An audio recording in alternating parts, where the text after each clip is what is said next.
Aujourd'hui, on va parler de Fenrir, un loup géant qui se veut très populaire auprès des fans de la mythologie nordique, mais qui était aussi si redoutable qu'il collait les miquettes aux dieux, Odin inclus.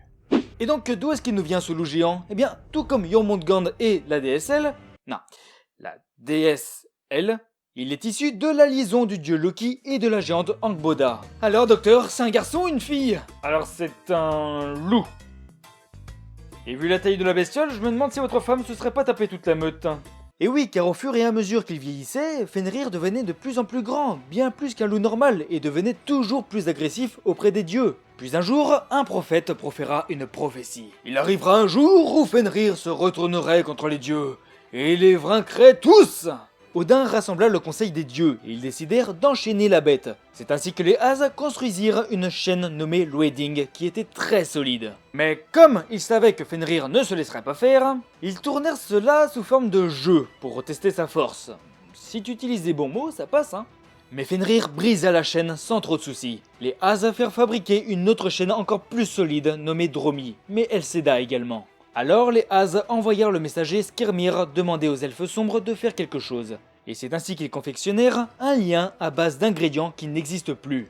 À savoir, des racines de montagne, des bruits de pas de chat, un air d'ours, un crachat d'oiseau, de la barbe de femme et une haleine de poisson. Le tout pour fabriquer Gleipnir. Cependant, cela ne ressemblait pas vraiment à une chaîne mais plus à un fin ruban de soie. Mais grâce à la magie, Gleipnir est réputé incassable. Troisième tentative, direction l'île Ligvi pour l'épreuve. Mais quand Fenrir vit le ruban, il flaira tout de suite un piège. Alors il posa une condition. Il demanda à ce qu'un dieu mette son bras dans sa gueule, en guise de bonne foi. Et seul le dieu de la guerre, Tyr, a eu le courage d'accepter la condition. Parce qu'il faut savoir que Tyr est le seul dieu qui ne craignait pas Fenrir, et avait le courage de l'approcher pour le nourrir.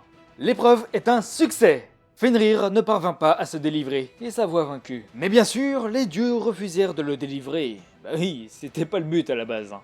Et pris de colère, Fenrir referma sa gueule et trancha le bras de Tyr. J'espère que ça valait le coup!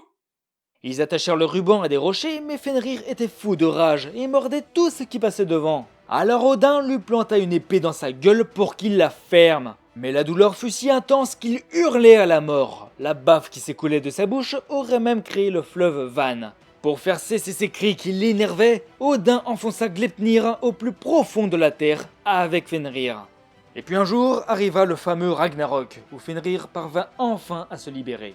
Le loup Fenrir marchera la gueule béante, la mâchoire inférieure rasant la terre et la mâchoire supérieure touchant le sol. Et il l'ouvrirait davantage encore s'il y avait la place. Des flammes jailliront de ses yeux et de ses narines. Et comme l'avait prédit le prophète, ils sont forts hein, Fenrir engloutit Odin. Mais l'un de ses fils, Vidar, va affronter le géant et lui planter son épée dans le cœur. Puis poser son pied sur la mâchoire inférieure et l'arracher. Et ouais, c'est Vidar qui tue Fenrir et non pas Hulk. Cette vidéo se termine, je vous donne rendez-vous pour le prochain épisode. Salut!